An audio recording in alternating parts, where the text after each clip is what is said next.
telling me that he's got the pacifists or the pacifists. Yeah. I did, because lots of people think that. Is it that compassion that he was showing? Lots of people, no, I think that lots of Christians fall into a characterization of compassion. They think that compassion. I'm trying to, Leon, but you always interrupt. You always interrupt. So compassion, right? Lots of Christians, particularly in Western Europe, fall into a characterization of what compassion is. They think it is a gooey sentiment, and it isn't. Compassion is about standing up for what is right against what is wrong, and it is standing up for justice against injustice. That's the definition. I missed it, you know. And you're just going to have to watch the video. You're just going to have to watch the video, Leon.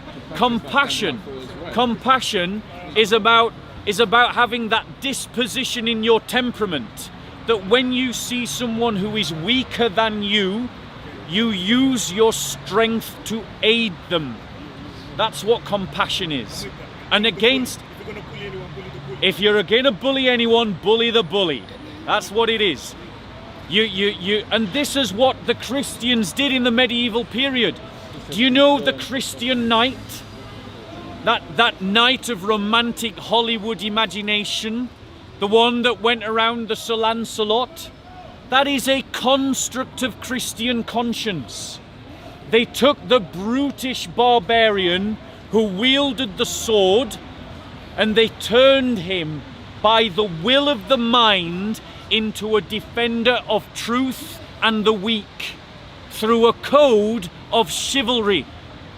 They made this brute who could hack to death a Viking or a Saracen someone who would defend the mother and the child through a code of chivalry. And what we have lost in Europe and what we have lost in the church is this concept of the Christian knight. This concept of the man who is a man, who does defend his community, who does stand up against injustice, who does stand up for what is right, and is willing to throw himself fully into the battle, but does so with a heart that is soft. That does so that when he has defeated his enemy and his enemy lays prostrate before him, defeated, he doesn't take him through the triumphant arch as the Romans did, as a public spectacle of power, only to kill him in the dungeons afterwards, but reaches down, takes the broken and wounded body, bandages him back up, and helps him to go right, to go aright. This is the code of chivalry that gang needs. King Alfred and Guthrum is a wonderful example of that. Perfect example. Long before the code of chivalry, King Alfred, the only king of England that ever received the title Great, was a man who cultivated learning in his kingdom in an age of darkness. It was the Dark Ages after all. He was someone who sought to cultivate education. He built an equivalent of a Dark Ages welfare state, and he fought against the Danes to defend the Christian kingdom. Christians, you need to rediscover a code of chivalry. The Christian man needs to stop being a beta male that allows his community to be bullied, and he needs to start rediscovering valor. Saint Valentine, the word, that's where the word Valentinus it has the same root as the word valor. Christians need to rediscover valor and courage and cultivate it in our hearts. The Christian knight isn't an accident.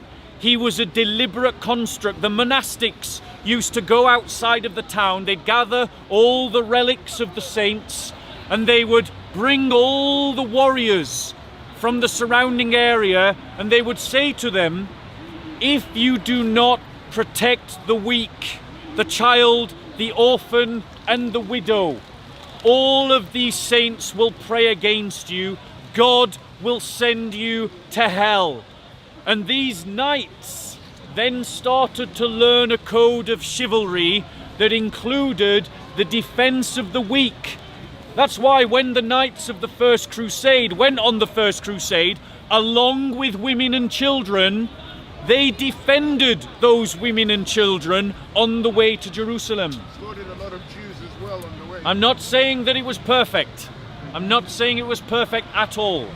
But the concept of the Christian knight is an ideal that we strive to. And the Christian man has to rediscover that. Now, I don't even know if I've answered your question or got off the topic, to be honest, Leon. Give me a thumbnail. Yeah.